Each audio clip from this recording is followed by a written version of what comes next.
hosting an international event like the Olympic Games is big business. It can also be a big gamble, but this time, AGN business doc Nick Bontis says it's all good. So, Nick, I see you brought a prop with you today. That's right.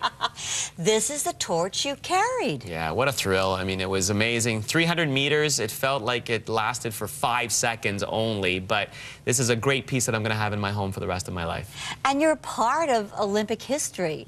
Yeah, it's wonderful. It's a great thing for our family and for myself because, you know, I'm an athlete and I think sports are very, very important. Teaches a lot of great skills and pass the memory on to my children.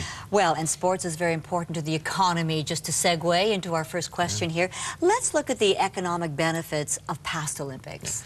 Well, economic benefits of Olympics, either very, very good or very, very poor. On the good side, we have Calgary, you know, almost $100 million in excess profit after it was all said and done. And on the bad side, we have Montreal, 1976. 30 years later after 1976, and they were still trying to pay off the debt.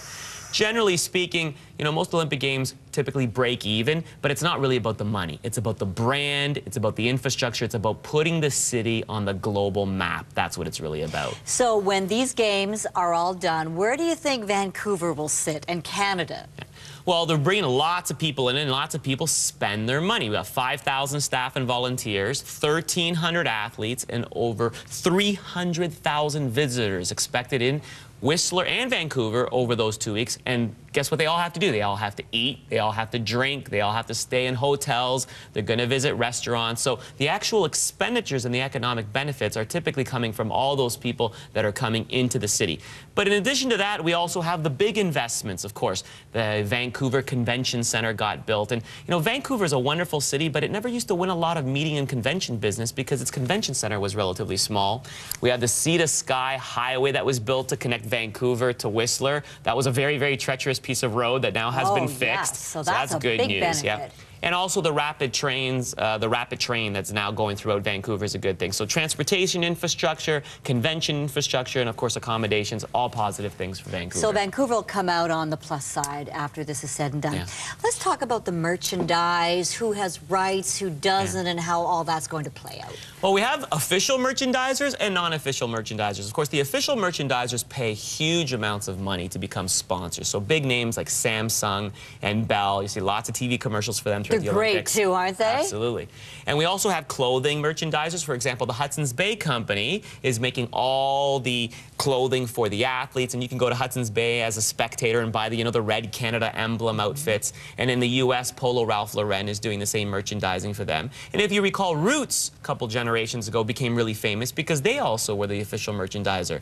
Now, on the unofficial side, you can't use the word Olympics, you can't use the word Games, and you can't even use the 5 rings. So companies are becoming very smart. For example, Lululemon Athletica, which is a very famous athletic wear organization, they've created a whole brand new campaign called Let's Support the Sporting Event that takes place in the province of BC between the year 2009 and 2011. So that's what they actually have on their posters. So that's an example of a tongue-in-cheek way that a non-official merchandiser can take advantage of the huge economic impact that the Olympic Games make. So have you bought your souvenirs yet? Absolutely. I have pins, which are very, very hot merchandise items, and some clothing, red tracksuits and red sweats for me and the kids. Oh, great. So you'll have your own memories, plus your personal torch.